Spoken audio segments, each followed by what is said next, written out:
Barbara. Yeah. Yeah, welcome. Great to have everybody of you here tonight, and also welcome, Gisa. I'm very happy to have you here tonight talking about resilience. And to start with a little story, about half a year ago, I started at the LMU Munich, and I met Gisa, and on her table there was lying a concept, and I said, "Oh, this looks interesting. What is that?" And she says, "Yeah, I'm researching about resilience and about how you can also improve your resilience or build up strength for resilience." And she was explaining me, and I said, I have a program that has, I think this has a very good match, about entrepreneurial life design. And then I told her about the concept of using design thinking for designing your life, and how I'm doing that.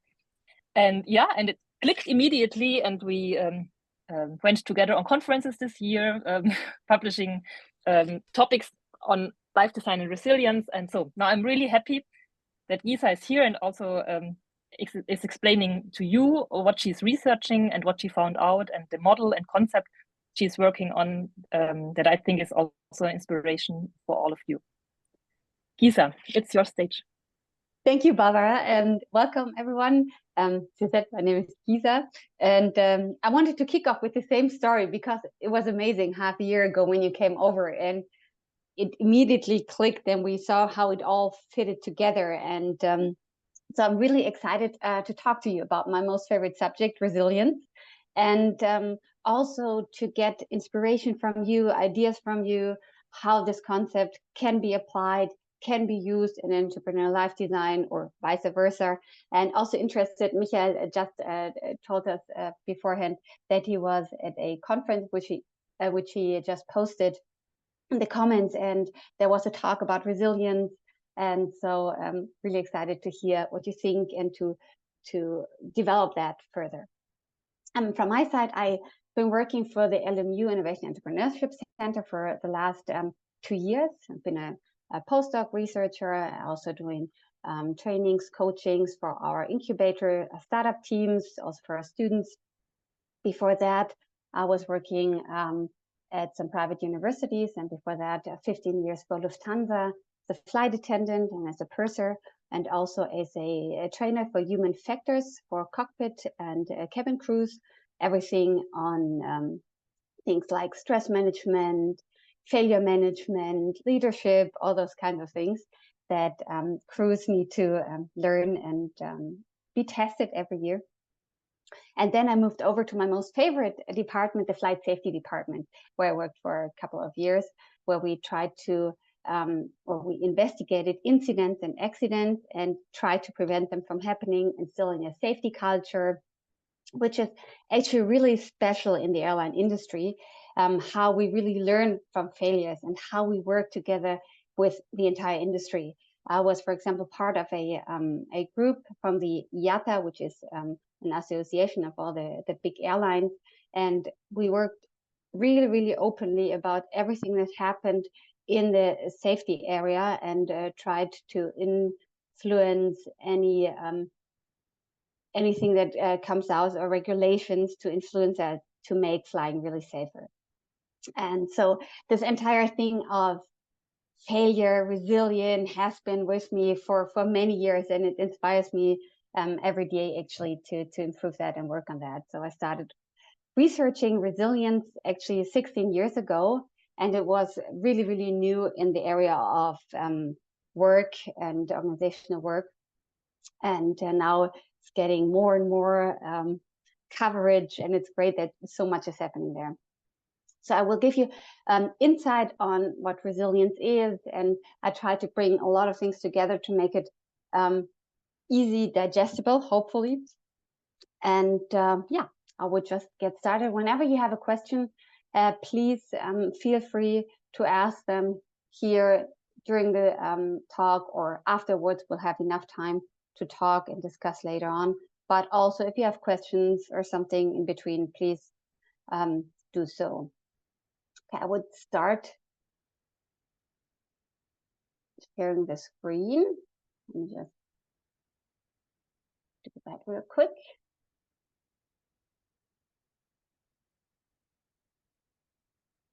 Let me know if you see the presentation. Perfect. Good. Okay. So resilience inspires me, and I said to you, because there are, in every life, in every area of life, you experience setbacks and failures, and a lot of them also are in the work context. And they often feel like you're standing in front of a wall, you don't know how to go just one step further, and it just hits you right here, and it hurts, and you think about them when you wake up, and it often feels like this. And I love this comic. I'll let you read it real quick.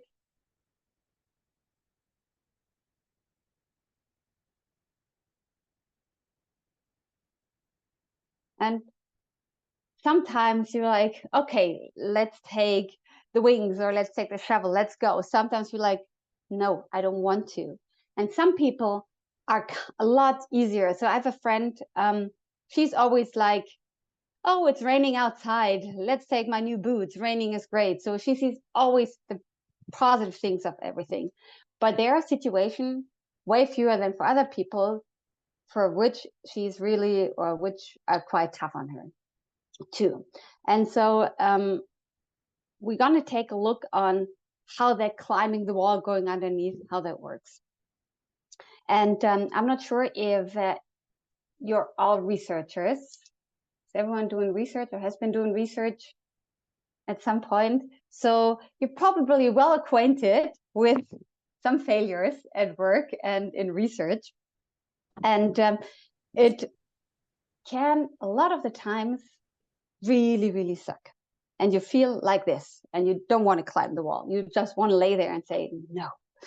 And for me, the first real situation like that in research was when I submitted my first paper to a journal. And of course, it got rejected. And that was actually really, really tough on me. And it was a Friday afternoon, of course. And my friend was over. She's not a researcher, and she was visiting me in Munich. And the entire weekend, I kept dwelling on that. Sometimes crying, sometimes being angry, always talking about that. I mean, you probably know people that are, a lot of the times when they're lovesick or something happens to them, they can't stop talking about it, right? They're still in process, making sense of that. And that was me. And I was about to quit research, saying that if they don't understand it, or if it's probably not good research, and what should I do instead of doing my PhD? So already developing a plan B. And then on Monday, when I got back to the research and talked to my research colleague, my supervisor was really good actually back then, because resilience was so new back then that he didn't have any idea about that. And he coupled me with another PhD student, and we worked on that closely together. And he had a lot more experience than me. And he told me, well, that's no problem. We work on that. That's normal. And I was like, oh, for real? And I don't have to like quit doing that. And so from that moment on, we started working on it and climbing the wall, and not going around that.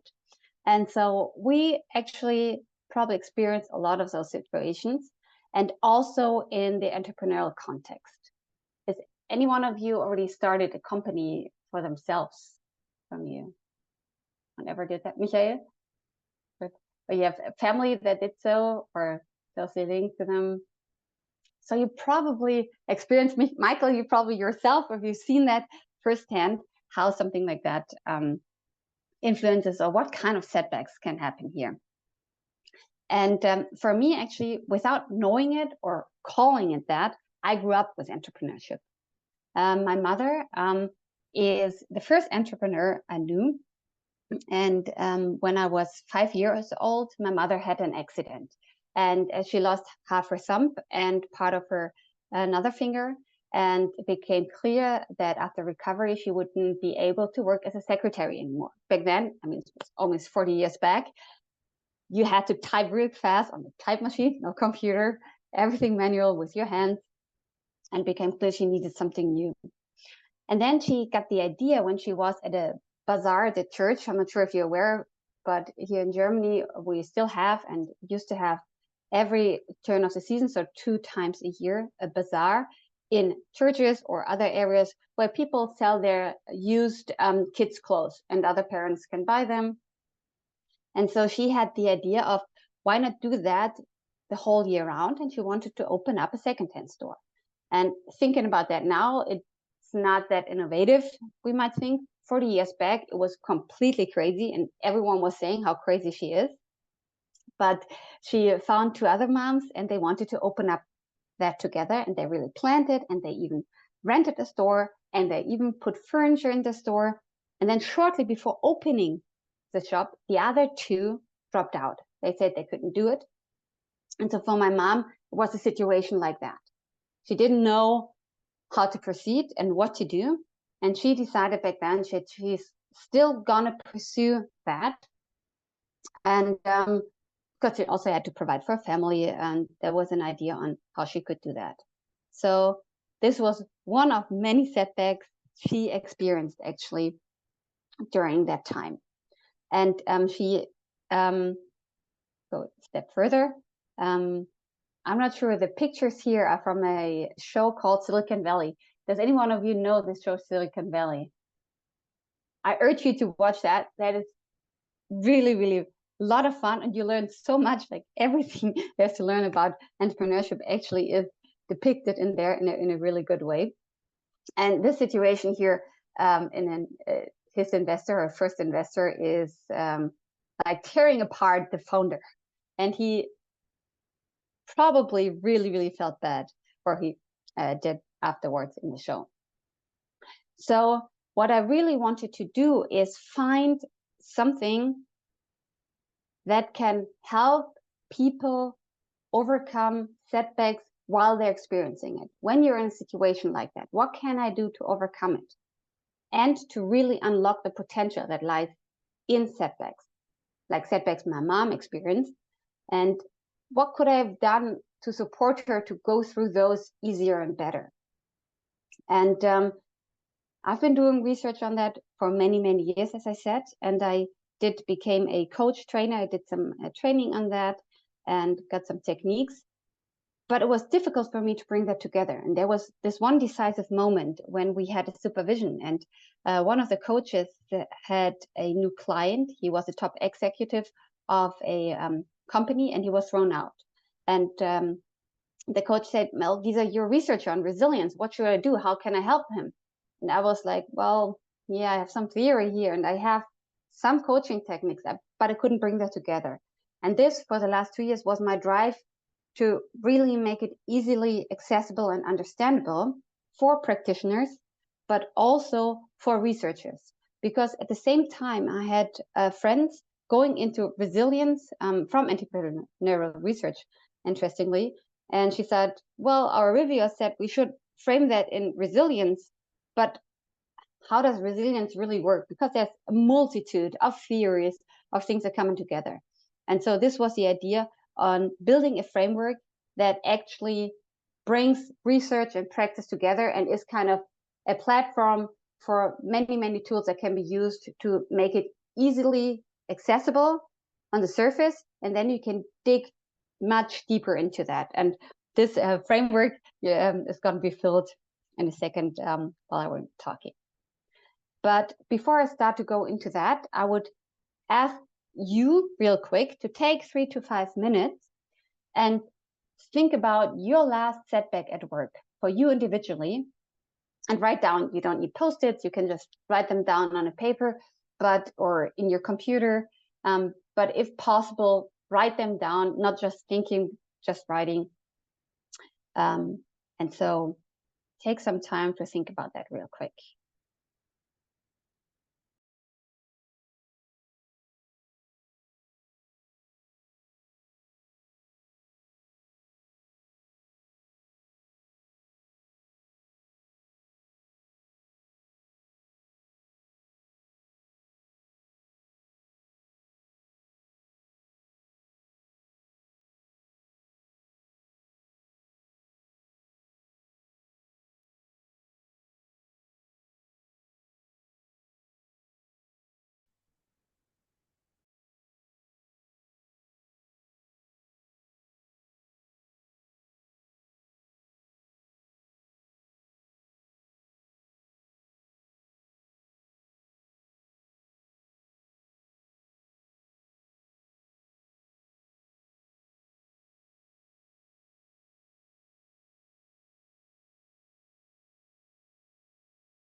So this is an exercise. If you're not finished and you have still some things in your head, you can finish up later and think about a lot more in detail.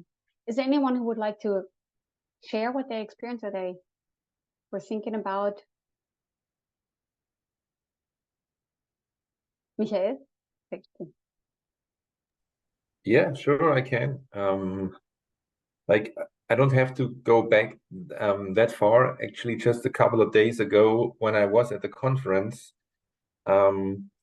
we actually had a stand there to promote our initiative, and for that purpose, we were ordering wristbands with our logo on it, and we did this for the sake to generate some money for donation.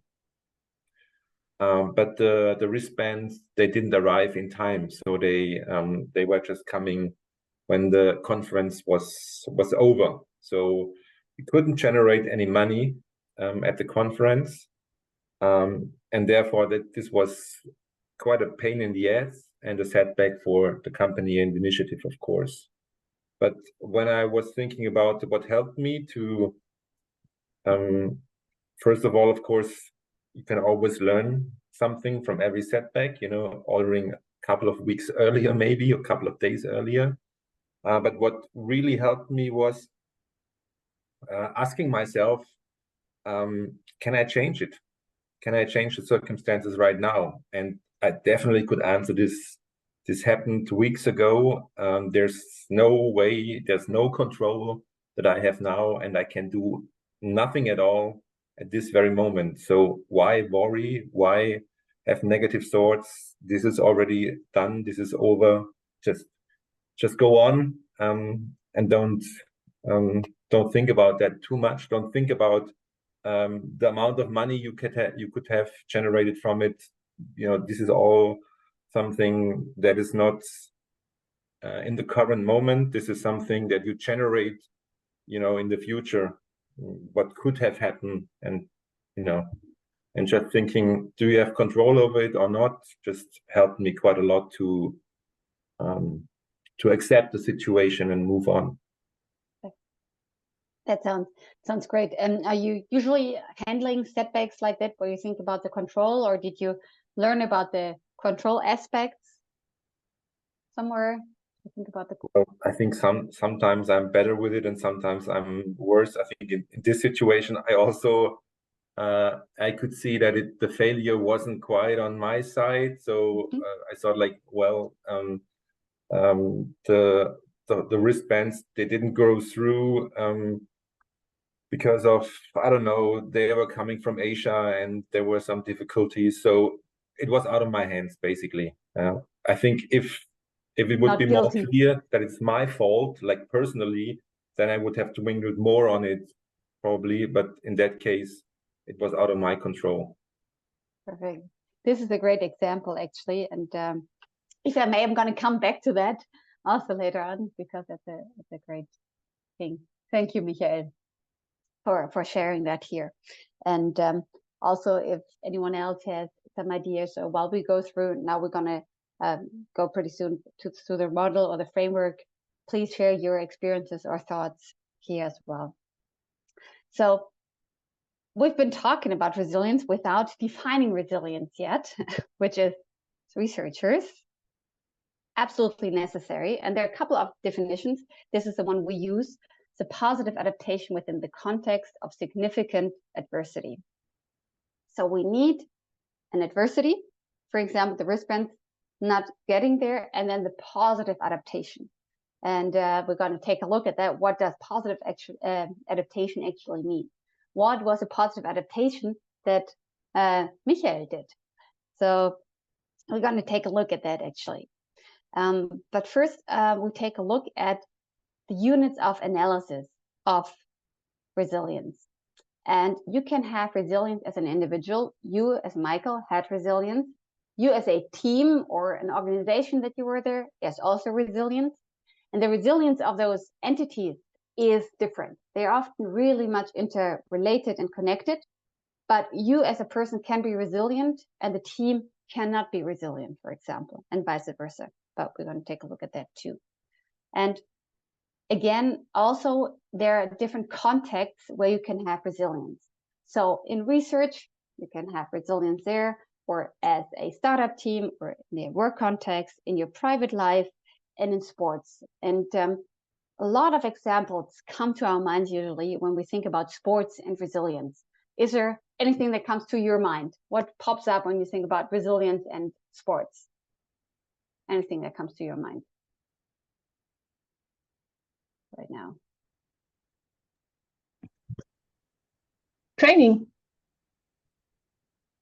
Training? Yeah, because when you're conducting sport, you're in a competition also, or in the context of competition, you cannot always win usually.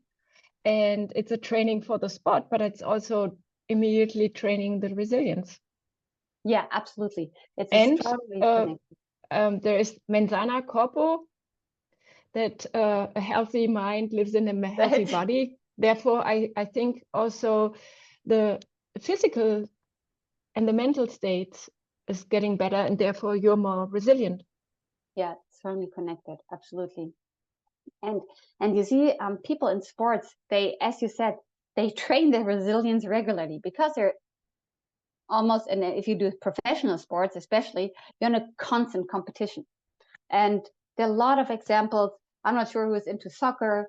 Like 2 weeks ago, when was it? Like the FC Bayern München lost in the DFB Pokal against a third Liga team, which is really, really bad, right? But the next week they won in the Champions League, or in the regular league. So they had to show resilience. This was quite a setback, and they had to come over it. And my example that I really, really like that shows resilience in sports and in general explains it a lot is Aljona Savchenko and Robin Solkovic. Does anyone know them or heard them? They're figure skaters on ice. And these were the Olympics in 2014. And they won the bronze medal here. And I'm not sure if you can see that, but Aljona is crying right there.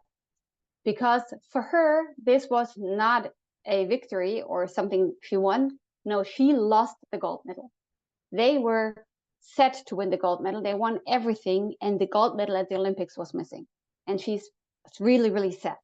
So for her, this was one of the biggest, or the biggest adversity that she experienced. And for most of us, I think, winning the gold or the bronze medal in the Olympics would be a big success, right? So we see how subjective actually an adversity can be. And let's take a look at a positive outcome here, which we a lot of the times look at in sports. Aljona Savchenko, 4 years later, won the gold medal. And that was a really touching moment. I saw that live on TV. It was about 4 or 5 in the morning. It was in Tokyo. I watched it on TV, but they were in Tokyo. And she did a great performance, and she won gold, and it was really, really emotional because everyone was talking about the setback 4 years ago. And you see here, her partner is a different partner, it's Bruno Masson, because her partner didn't want to go on and pursue her goal. So she still wanted to do that, and they couldn't do it as a team. So she looked for another partner, and they won. And so this is actually the typical example of resilience. Someone still pursuing their goal, finding ways to pursue it, and keep on going. But what can also be resilient is Robin Solkovic. He was her partner, and he became a trainer, a coach.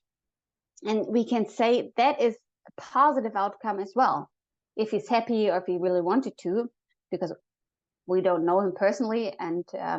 But it sounds like that he really wanted to pursue that career and that he had a good career here. He adapted his goal. And so especially in situations where achieving your goal is not possible anymore, adapting your goal can also be resilient. I'm going to take a deeper look at that in a second. So it's important to keep in mind that it's a two-dimensional construct. We need to have an adversity and a positive outcome of that adversity. And both are highly subjective. And this is actually the basis for the framework. We have the adversity and the positive outcome. And in between, there is a process that is ongoing. And in this process, we have a part that is reflecting and learning, understanding what happened, understanding where we want to go. It is connecting the past with the future. We also have a part that is recharging and self-care, being in the moment, doing something that feels good to you, alleviating your stress, especially if it's a big problem. You need some time to relax, set your mind off. And very important in all of that is to think about what happened, to think about or to realize your feelings, and to really act and start acting. And so it's a constant back and forth between reflecting and learning and researching yourself. And in all that is backed by your resources, your inner resources, your internal resources. Probably Michael at the talk last week, you probably talked a lot about also the internal resources, or what persons have, or what is important for resilience, and also external resources. And actually, this is where resilience research started half a century back. It started with research from Emmy Werner. I'm not sure if anyone had heard about that. And she started a study, a longitudinal study for more than 40 years, and with a birth cohort in Hawaii, of an island of Hawaii, with about 700 children. And she looked at how they developed, as they developed to become normal people, because most of them had really different situations at home, a lot of the times with drug abuse at home and stuff like that. So this was the original research where it started. And then it processed, or it went further into the entire process.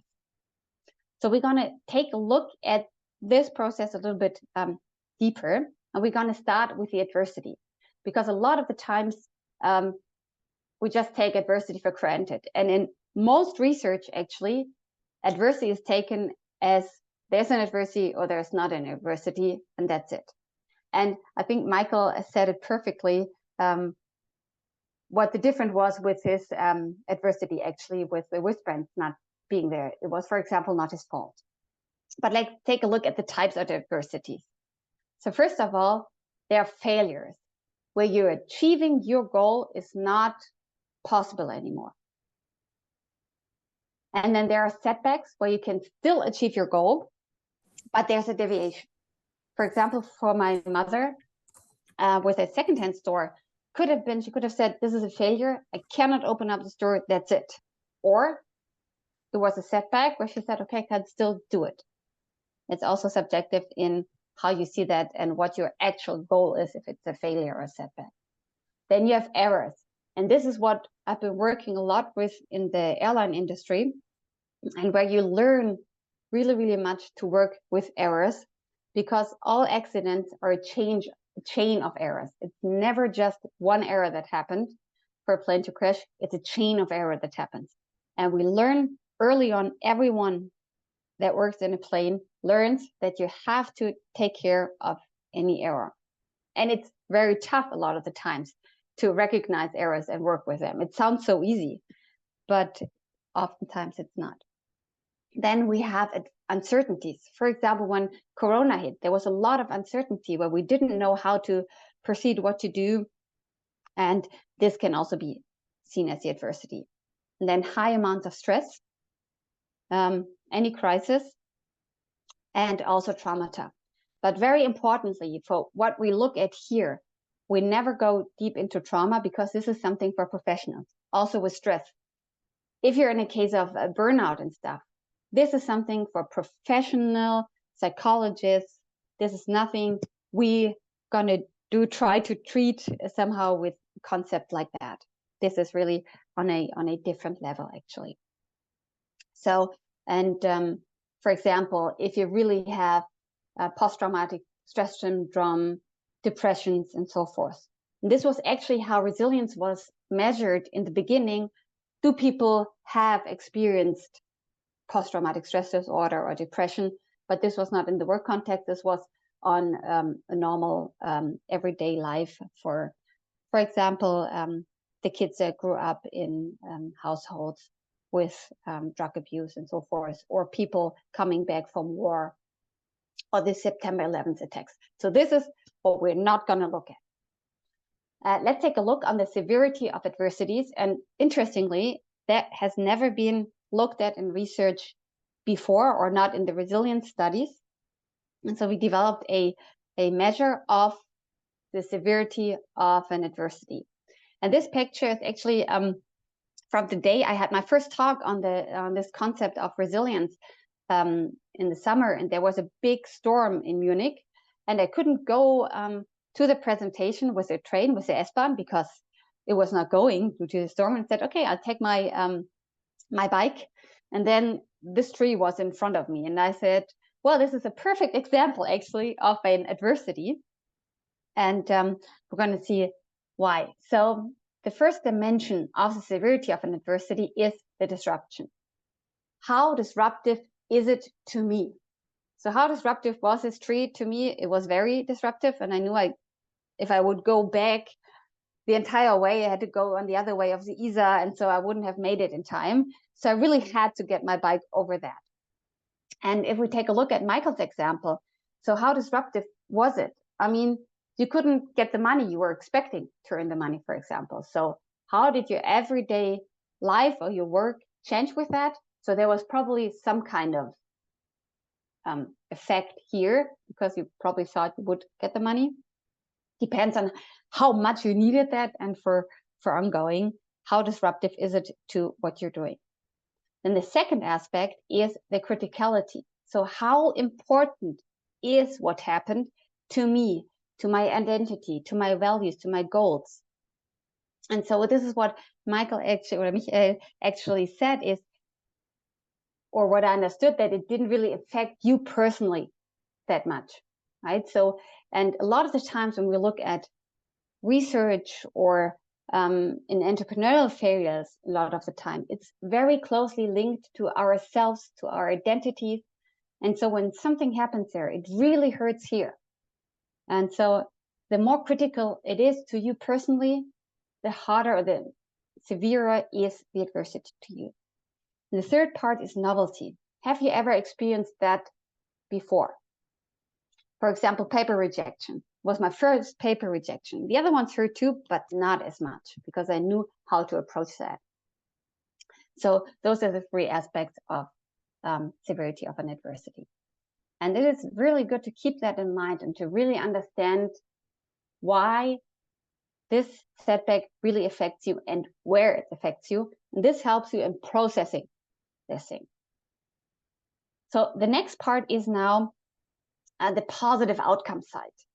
And here it is important to ask yourself what a positive outcome is to you. We said it's highly subjective, and it depends on what you think is positive for you. When have you learned something for you? For example, Michael, sorry to have to going back to your example, but it was perfectly. So there were a lot of things that you did that what was positive for you, it is a learning experience, and what can you do differently next time? So all those things are positive outcomes, actually. And I think with entrepreneurial life design, you're experts and you have a lot of tools here that can be used here, actually. And also with Barbara's concept, which we integrated, are perfectly fit to really look at positive outcomes. A lot of the times it's goals and what you want to achieve. And goal hierarchy is meant here by you have different types of goals. And for example, for my mother, she wanted actually a team, to start with a team. Why did she want a team? Because she wanted to open up a successful startup. But why did she want a successful startup? Because she wanted to provide for a family. And so to understand why you have your goals, the typical why questions. Why do you want that? To really understand where you want to go to. Then you have performance. What do I mean by those goals? When I have achieved those goals. Then very importantly, your well-being, your health, your purpose, meaning. This is a lot of the times on top of the goal hierarchy, why you do most of the things, and understand that. And then attitudes, and this is what you said in the beginning, the way you think about what can I control actually? what is in my control, what can't I change? And we look at that also. So those are things on the positive outcome side. And here it would be very interesting for me to now or later think about your ideas and tools and what you would use to really grasp those positive outcomes. So people or you yourself can really understand what a positive outcome is here. So in general, this is coming back. Oh, Michael, yes, please. I'm just wondering if avoiding a negative outcome is also a considered positive outcome. So if I avoid further harm or further negative outcomes, is this also considered a positive outcome, or is it something in between? Actually, that's a very interesting question, and in resilience research in general, this is often used as an outcome variable, like not developing post-traumatic stress disorder or depression. But it could also be, I'm thinking about if there are any research-related things that looked at not developing something negative, but it definitely can be. It depends on, I'm just thinking about if that helps or not. Do you have something in mind, what you would put there in the negative, not negative? Well, just to stick with my example, if this incident would have caused me to be sad and in a bad mood, then probably the whole experience for my team, but also the whole experience on the event would have been really bad. So in that sense, it might have gone into an upwards spiral, you know. Yes. And so, Stephen. Yeah, I think Michael's got a good example there, because there wasn't a positive outcome. I mean, he avoided a negative outcome. He didn't lose money. You know, nobody hated him because, you know, he made this promise, and you know, so he avoided any negatives, but there was no positive outcome that came out of this thing. So this is very interesting, actually, because it depends on how you frame it. If you frame like developing, you learn something as something positive, actually, so that would be your attitude towards it, that you for yourself can be proud of yourself, that you took that as a chance to see what can I control, what not. So this is looking at it from a coaching perspective, where you always try to frame something in positive words and not in negative, or actually this is what I learned, but you can see it from both sides, actually, and it's a good point also, Stephen, what you're saying. So I completely agree with that in that case, that the positive learning outcome was, you know, you could blame everybody else for the fact that your stuff didn't get there on time. But a more positive outcome is to say, you know what, I really, in the future, I need to make sure I ordered these things 3 months in advance. Then I need to call them 3, 4, 5, 6 times to make sure they really come there. Then I need to make sure that they're shipped directly to me and not to the place. Like, there's 1,000 things that could have gone wrong. One of them happened to have gone wrong. Well, you know, one thing I say a lot about entrepreneurship is a philosophy of empowerment, right? So if Michael blamed the rest of the world for his things not getting there, then there was no positive outcome. But if the positive outcome was, how could I have been more empowered to order them ahead of time, to call them more frequently, to, you know, make sure that they were delivered to me and not to somebody else? So I completely agree that the learning is a positive outcome. Yes, and you see how framing is so important here, how you frame, where you put your mind, actually. So that's really great. And to go in that direction, it's probably all of you or some of you know the leave it, love it, change it aspect, thing about what happened. And so you always have the decision, or you can make the decision of still going for your goal, and depends on the goal. So Michael, your goal is selling those wristbands. It was gone. You couldn't go for that goal, right? So you could adapt, like Alyona Savchenko did, actually. She wanted to go on further with her goal, and she adapted the way with a new partner because she had to. or you pivot and adapt your goal. For example, like Robin Solkowy did and became a coach and trainer. Or like you, like pivoting the goal, learning for the next time. This time it's gone. But you can control that you do it differently next time. And it's an important, and we're going to go to that aspect of control in a second. So, but here, it's always important that you define what a positive outcome is. What is your positive outcome? When can you say, and this is an important question, that you grew stronger and that there was something positive in hindsight? So let's get one step further in the reflect and learn part, where we come back actually to that. With reflect and learn, as I said before, you make a connection between the past and the future. And you make sense out of what happened. And this is the reason why you keep on talking about what happened. And you can see that when people keep on talking about something that happened, that they haven't made sense out of it yet, because then they would stop talking constantly about that.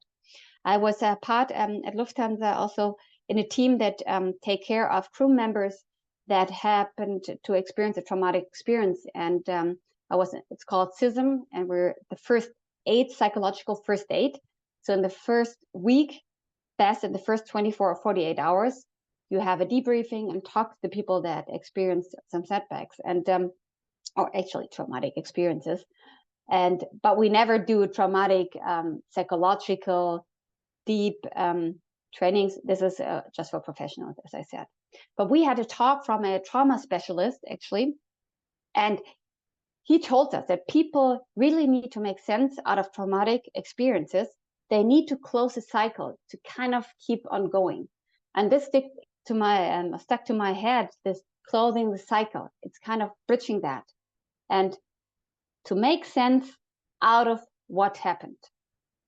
It had a reason. There is some kind of positive outcome to it. And for that, and here, this is just one idea on how to reflect and learn, which I present to you, but there are many, many more possibilities to do so. And for example, what Barbara, she developed a great concept where finding your positive outcome, your goals, what do you want, is in her concept. And also on how to reflect and learn is in her concept, and it can be greatly used here. And I think there are many concepts here too. But to summarize it, it's about reflecting what happened, understanding and learning from what happened, defining goals and adapt them, and then develop and implement an action plan. And in all that, it's always important to think about your feelings, your thinking or what you're thinking, and about your acting. And we're going to dig a little bit deeper into that. And we just did that, reflect and learn on the adversity and on the positive outcome. There's a first step to understand what's happening here. Then you go deeper into it, to the understand and learning phase. And here the emotions, your needs, your values come in. They are so important because they tell you so much about actually what your adversity was and about your really outcomes that you want to achieve, about your well-being, about what's out there. For example, emotions, when you're angry, that tells you that your values or your most personal goals are affected or in danger. If you're angry, if my mom was angry at the other two for dropping out, for example, she would highly put loyalty above, and so they breached being loyal to her. If she is sad, or if you're sad, it tells you that you lost something that was important to you. What was important to you? So this helps you in the reflection phase to really look at your emotions. And a lot of the time, especially in the working context, we don't want to take a look at the emotions, and we think that emotions don't belong there. And there was one example, a situation in a training we had with flight crew, and there was one pilot that said something that stuck to my mind. And for pilots, they do something in training. It's called chair flying, that they do for themselves. So they sit on a chair and they do everything like what they have to do, for example, of an engine failure. They say what they have to do and they pretend they're in a cockpit and do everything that needs to be done then. And so, and my colleague said, so first of all, you think about what emotions you're going to experience the first time you realize that there's an engine failure. And then one of the pilots said, she said, I'm trying to not have feelings, so I don't have to do that. And then he said, well, you're not trained to not have feelings. You're trained to understand your feelings and to immediately cope with them. And this is a big difference, because you cannot tell your body not to have feelings or not to react, but you can learn on how to adapt and cope with that, actually. So, and this is what you do here too. And also this goes in the same direction, understanding your identity, your values, what is important to you. This is a very lifeline actually to you. When you don't know how to proceed, think about what's important to you and see that as a guideline. And then also to really learn from what happened. And this is what you did. What could I have done differently? What can I do differently next time? I mean, in that case, it's kind of easy. It is something quite technical to order the things differently. But if it's something that goes deeper, for example, losing a co-founder is really, really difficult for a lot of people. And do they don't trust in my idea? Do they don't want to work with me? What's the reason behind that? Do I need to change something? So to really, really learn from that. And it's an important part on really making sense out of what happened. And here we come to a concept that I really, really like, and what Michael actually really talked about already. Who doesn't know this circle of influence? Heard about that concept? It is from Stephen Covey and from a book which he wrote in 1989, actually. And it really looks at things that are happening. Is it in my control? It's an inner circle. And I always have control about my behaviors, my actions, my attitudes, my decisions, how I think about something. Then there are things that are in my influence, but not in my control. For example, if I have a lecture with students, for example, I have in control how I do the lecture, how I prepare it, how I think about it. I have some influence on how that lecture goes and how the students might like it, but I cannot control it. And then there are things that are completely out of my control. What really happens later on, a virus, for example, corona spreading. And this is what you actually did so greatly, thinking about, can I change something or not? And a lot of the times when we dwell, it's in the outer circle, things that we cannot influence and not control. So when you have setbacks, think about all the things that you can control. Get the control back to you, because in setback situations, a lot of the times you have the feeling of not having control. Get control back to yourself. So, and this is something, and I go a little bit faster through that, it's defining new goals, thinking about, should I adapt my goal? What are my goals? And find ways to get there. Implementing action plans on how to reach those goals, actually. And there are a lot of concepts and ideas where you actually do that, on how to do that. It sounds so easy going through that. Well, define goals and then implement them. That's a really, really hard part. Everything that's in here, it's difficult and nothing that you can do really, really fast.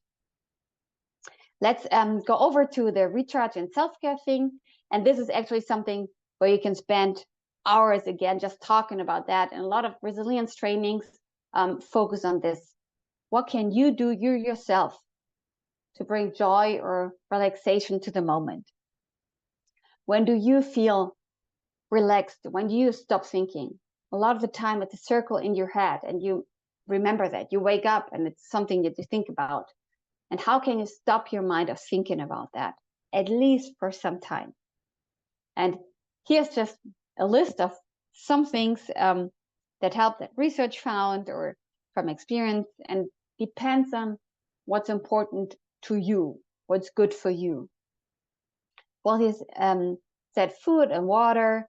It's about getting your body also relaxed. And what we do in the psychological first aid, what we do in CISM, is for people that experience their traumatic situations, they need to drink water, to at least have some food, and also go for a walk, because this helps you with the water and the really slow exercise to get the cortisol and the stress hormones out of your body. And here it's important to what really feels good to you. If you meditate regularly, this will help you. If you're going to start meditating in such a situation, it's probably difficult. For example, I really relaxed when I built up IKEA furniture. I was helping a friend of mine a couple of weeks back, and the entire day with some friends, we helped her. And you cannot think about her. We couldn't think about something else because we had to concentrate on that. And so it was a great way of getting your mind on something else.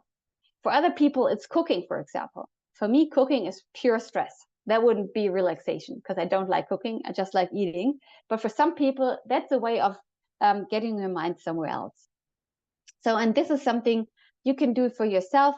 You can do it looking at the time. So we have some more time to talk about. This is something that you can do for yourself afterwards. Think about all the things that bring you joy, bring you relaxation, where you can be just and enjoy.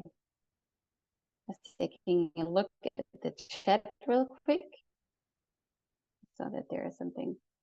Oh yeah. Okay, perfect.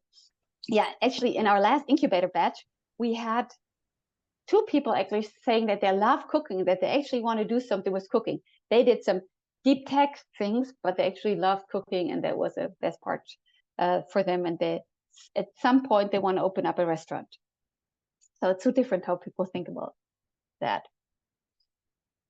Okay, let's go back. We almost finished here with looking at the resources.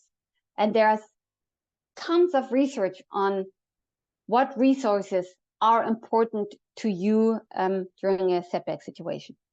And it is important that you know about your resources, that you build them beforehand, and that you use them. So here, for example, you have espresso. Some people just need that in the morning to get started. For me, in the morning, I like tea with lemon. And actually, that's kind of a really small resource for me personally. But also that was a resource that helped me with a colleague with whom I'm doing a lot of coaching sessions and trainings, and we work closely together. And I was in the beginning in the office, and I had a lemon with me, and I asked him, so I only need half a lemon. Do you also want tea with lemon? And he said, yes. And so this became a habit and a strong resource for us both to really have tea with lemon in the morning. And we use that to reflect on what we worked on and to create new ideas. So this actually became a big resource for us as a team. And so your resources can be, as I said in the beginning, internal, can be personality resources, traits, and there's tons of research like self-efficacy, believing in your abilities, or locus of control, stable or more stable personality traits that can help you here. And it's also perception, attitudes, practices that you develop beforehand. Go back real quick. So it is a growth mindset. I'm not sure if you're aware of growth mindset, seeing that you can actually develop something, and it's not given that you're intelligent or not.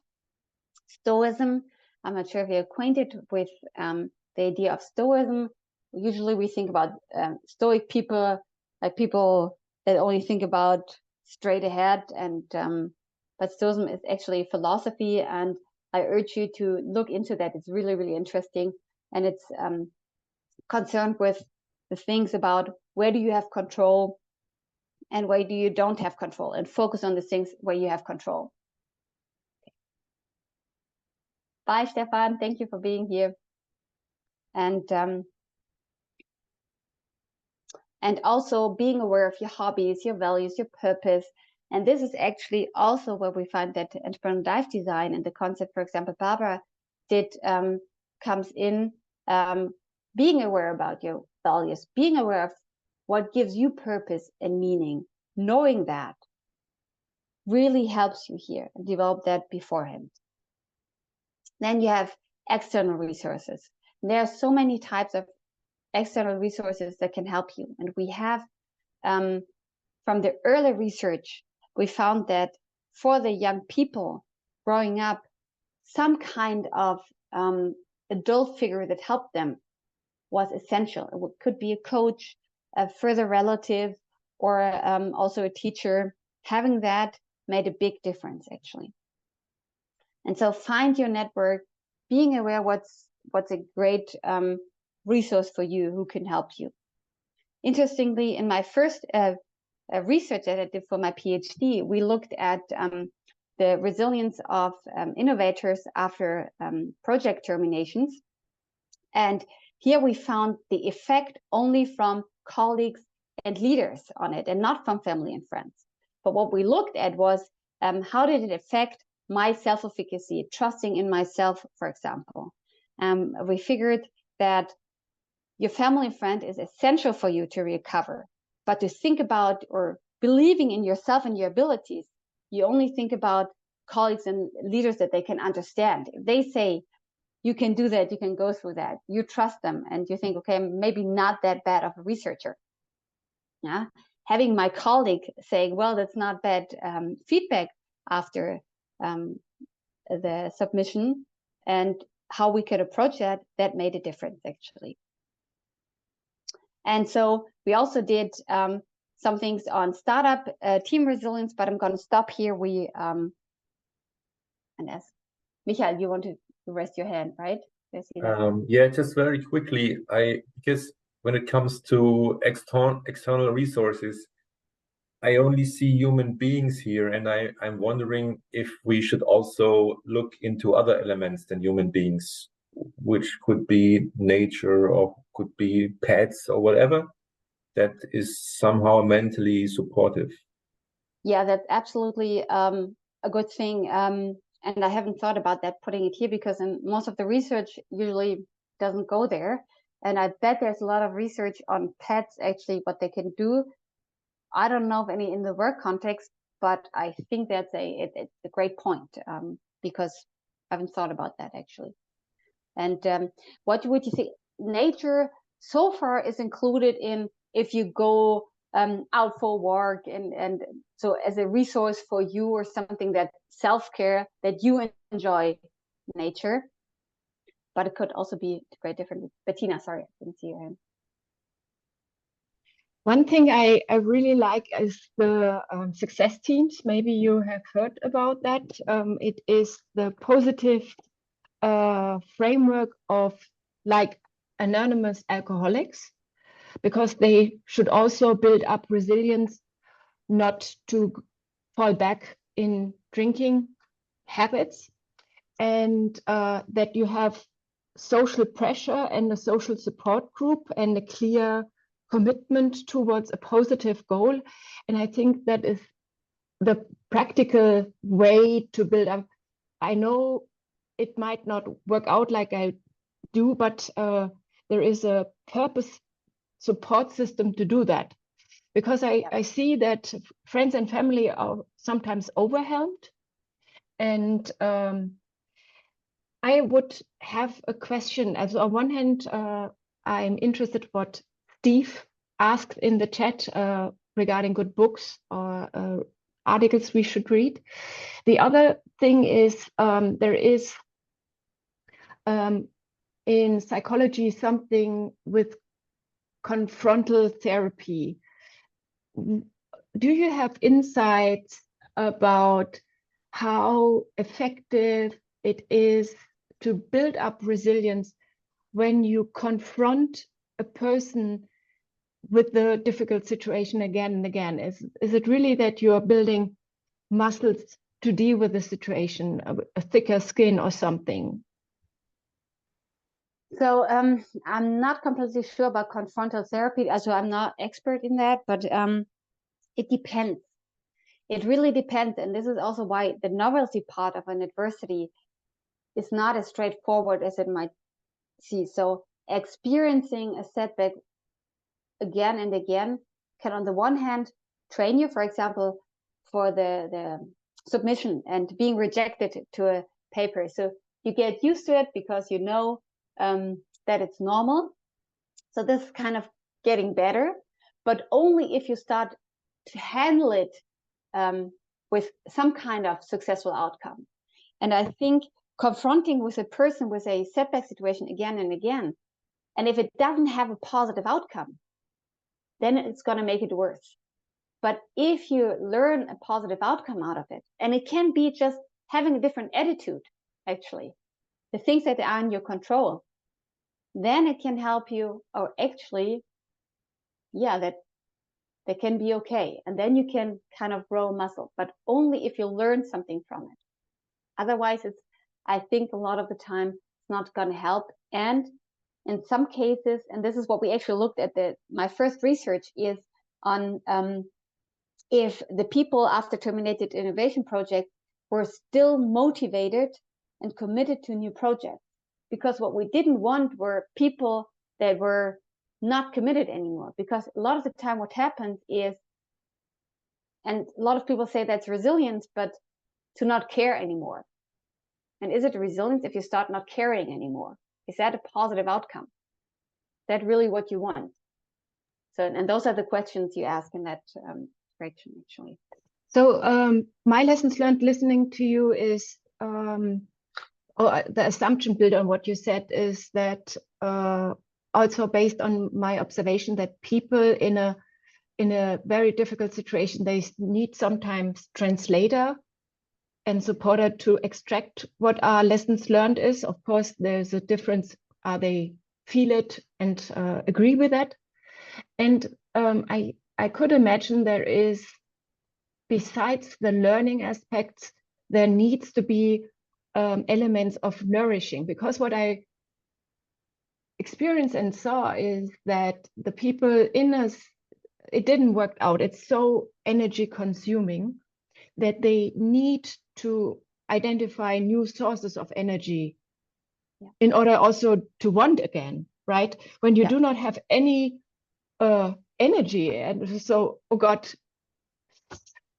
I would kill myself when I do it again. And therefore the notion of recharging and then reflecting, learning and doing it again. And I think that would be my lessons learned, but just me.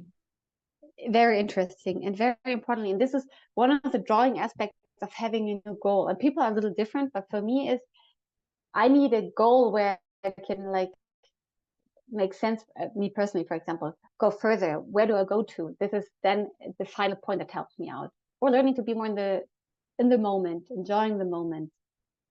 But yeah, very interesting. Thank you, Bettina. And about the books and the I'll have to think about that. And what I did, I have to go back to the presentation real quick with my cursor. And so actually, before I go there, we also, thank you, Bettina, thank you. And did that on the team level of entrepreneurial teams.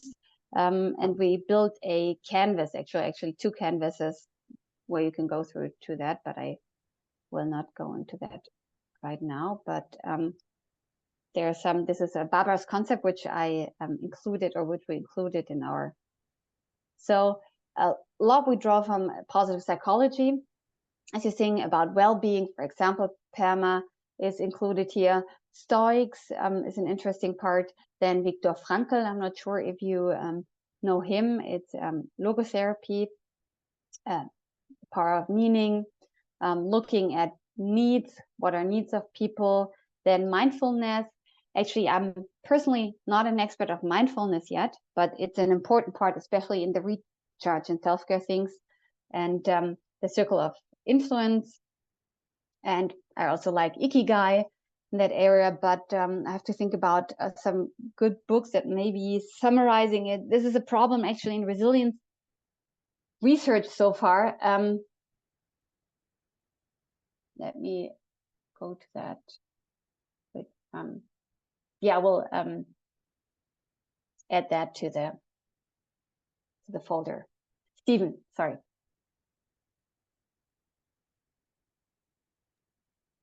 Can you go back to your internal resources for a second? Oh, sorry.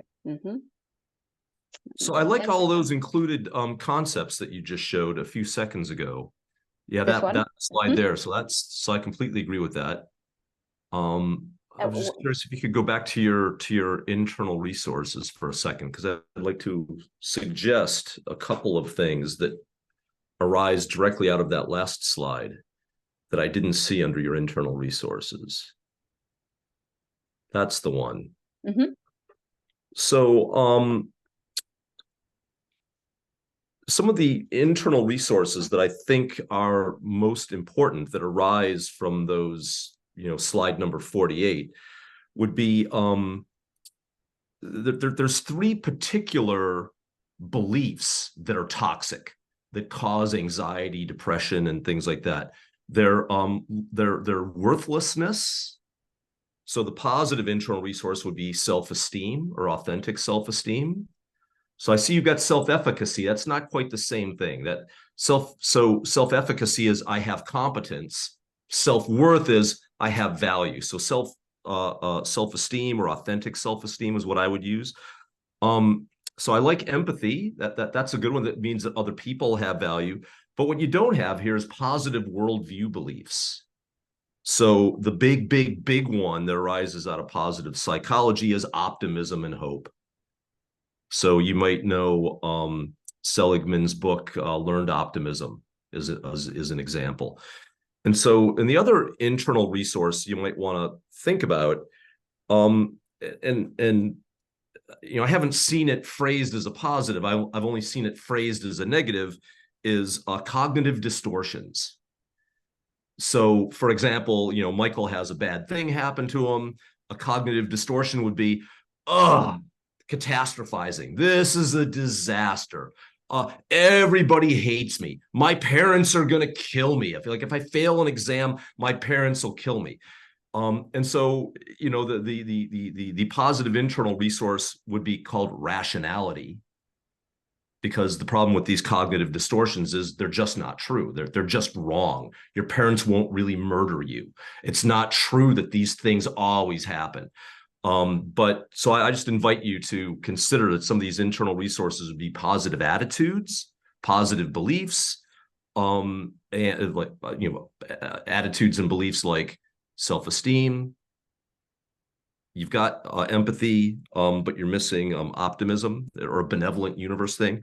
And the other one is just like, you have to be able to think properly. You shouldn't have these cognitive distortions where they're like the psychologists talk about the top 20 cognitive distortions. The positive thing would be called rationality, but nobody uses that word. Anyway, that's just adding some. Yeah, absolutely. You're absolutely correct. And I didn't know where to draw the line because there's so much information here. But the things you mentioned, actually, with my PhD, I developed a measure of resilience in the organizational context, and consisting and this measure was actually consisting of exactly the ones you mentioned. There was 6 factors: self-efficacy, outcome expectancy. Outcome expectancy is also not thinking about you having the resources or the things to achieve something, but also that the surroundings support in that you're going to achieve something. And also I had included self-esteem, hope, and risk-taking, and realistic optimism. Actually, what you're saying about rationalizing is optimism.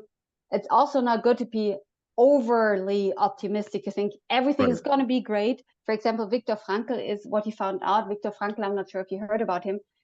Great thing is I'm on the last 20 pages of Man's Search for Meaning right now. Awesome.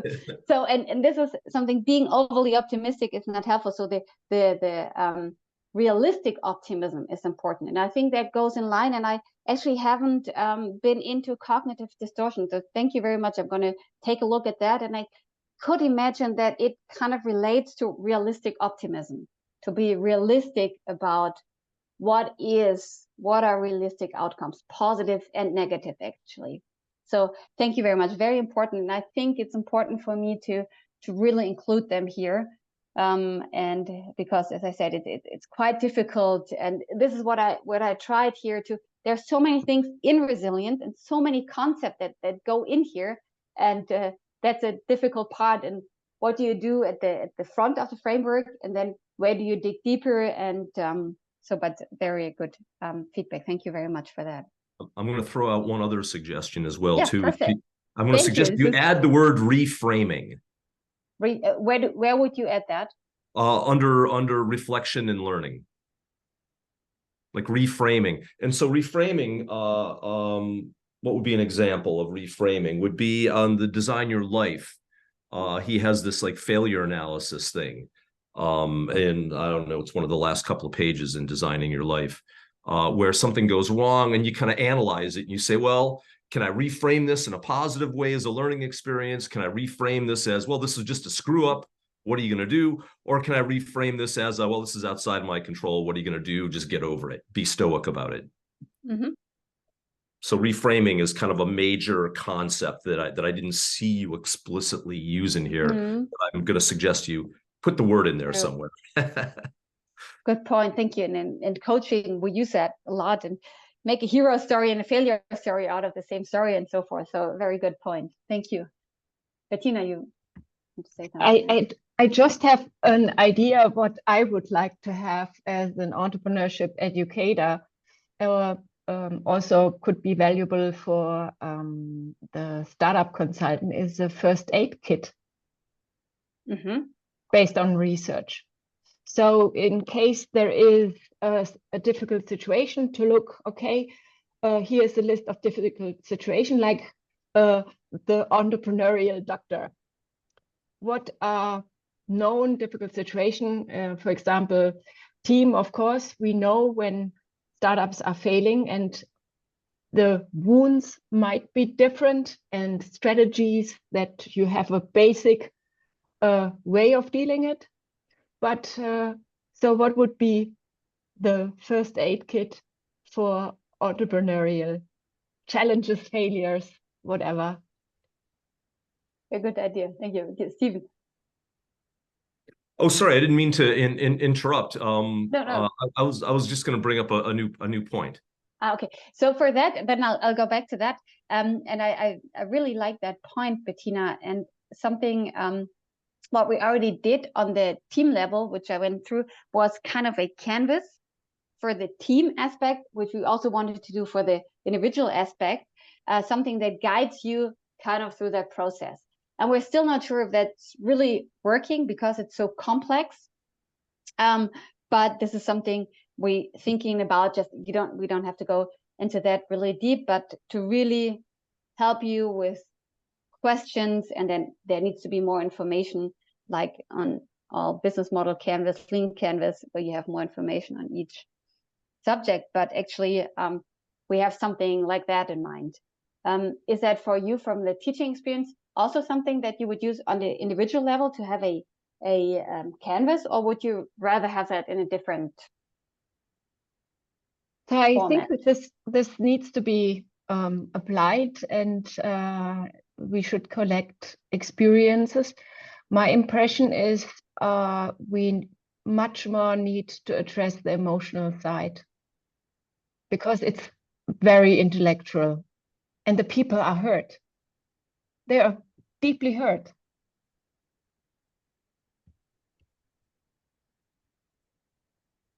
I'm making notes, so that's why I'm not saying anything. Thank you. That's a very good point. So that that this could be a canvas for the consultant / coach. I do not have an answer. I would love to see your slides in to reflect. But I think that would be wonderful. Great point. Let's keep on thinking in that. Oh, I can't hear you right now. I'm not sure if it's me or I think my phone.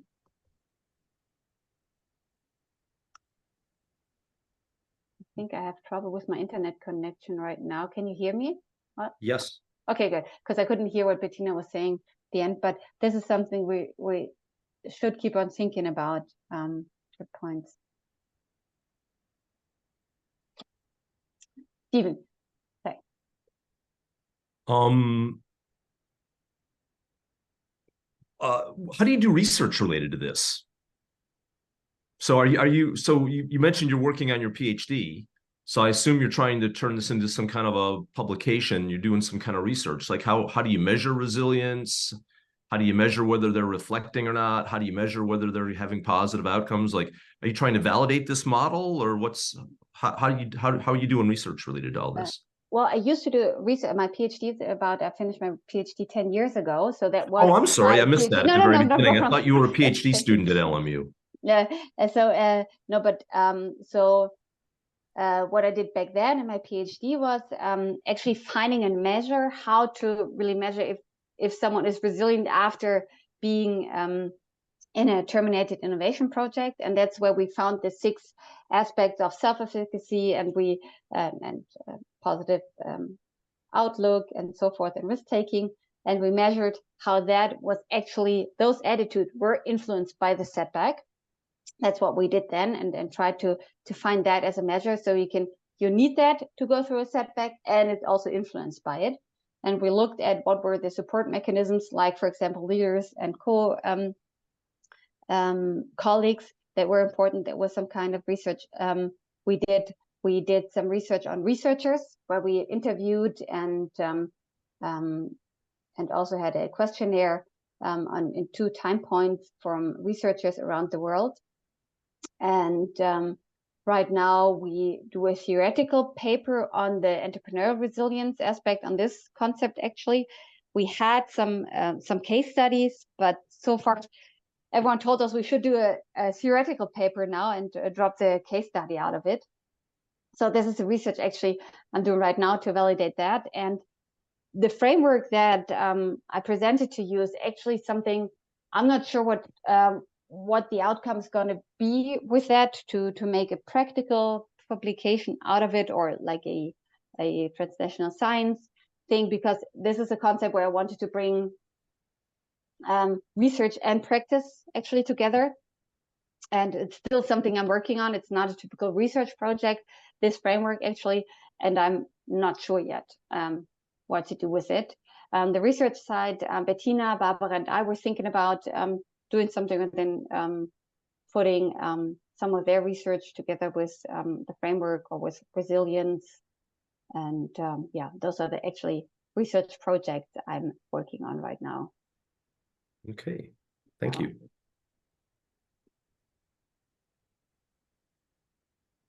Okay. I just wanted to add that from my point of view, resilience has so many aspects, and one aspect that I currently are really interested in is goal setting, because someone triggered me by saying that quite often the goal creates the problem. Yes. And I think there's truth in it, and there's a lot of critique also in how we define goals, especially which is very popular to define goals as SMART goals. And then you have, in the end, you have the decision, have I achieved the goal, yes or no, based on the KPIs you have defined. Yes. And that way of setting goals is, in some cases, I think not a good way to do. Of course, it always depends. You said before, if you're in aviation, there's no room for failure at all. But that's a different situation to, I don't know, to coaching, for example, where you might have rather learning goals instead of yes achieved or no not achieved. So goal setting, I think, is something very important when it comes to resilience. Yes, absolutely. And this, the framework actually is kind of the top layer, and then you go deeper. It's kind of design thinking, I would say, where you have different techniques in all these areas that you can use. And especially in the goal setting aspect, there are a lot of things that you should think about, or possibilities to look at in the goal setting aspect. And you're naming very important things. And also OKRs. A lot of companies trying to have OKRs in their companies, and doing it not only wrong, and a lot of the times it's not helpful. And for resilience also, and in this aspect of the goal setting, it's also important to look at outcomes that you can control. I'm not sure if you're into the impact and impact measurement. I've been concerned with that for the last 2 years also. And you have the logic of input, output, outcome, impact, and also framing goals in the aspects of what you can actually control. What would be, for example, an output and not only an outcome. So have different types of goals, and also always include goals that you can control, that you have influence on. So for your personal, and that could be learning. And you mentioned the airline industry or flight safety. This is a problem. So there is high risk in failures. And so you have to really accept the errors that are happening. And this is why we're now looking at a lot of techniques that were used in the high reliability organizations, and because they have to learn from failures, from small errors, so a big accident is not happening. And in times we're living in now, in the uncertain times, a lot more errors like this happens, and a lot of the times we don't want to admit to those errors. We always talk, and this is what actually was one trigger point to do the framework, is we always talk about we need a failure culture. And I believe everyone wants a failure culture, but to do things that are necessary for a failure culture, to really accept that there are failures, going to those failures is to accept that there are failures, and that it's okay that it hurts, and that they are there, and that people at first don't want to look at those failures because they hurt, because it's what you say, Bettina, because you lay on the floor and you don't want to go one step further and you want to cry or scream or something. But to accept that, and then to have some tools, something, well, you know, that can help you get out of there a little bit better. And it will always hurt, no matter what techniques you have. If it's a setback that really affects you, it is going to hurt, and it's a process. And no one can take that away from you. It's work that you have to do. But there are things that can help you with it. So I'm jumping in because I have to look on the time. Oh, First, yes. thank you so much, Gisa. We would love to get back. Is there something you are looking for and would like to ask the community? Is there something they can give back? So from my side, you gave back already so much.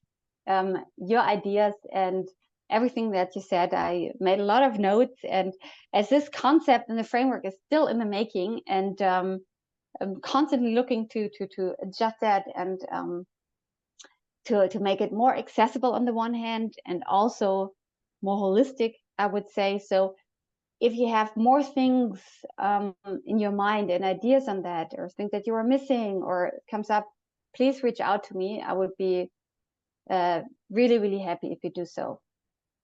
Thank you so much, Gisa. And can you provide the slides?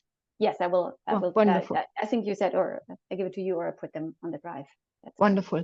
So, and we already have the next appointment, which will be on December 12th. Anna Katharina Meyer will talk about sustainable life design for change, Gestalter. There is the German notion of Gestalt. And she will talk about her experience in a winter semester at Eco Design in Cologne, Germany, and for Master MA Sustainable Design Management. And she will talk about her experiences. So the invite is sent out already today. And thank you so much for listening. And I stop taping.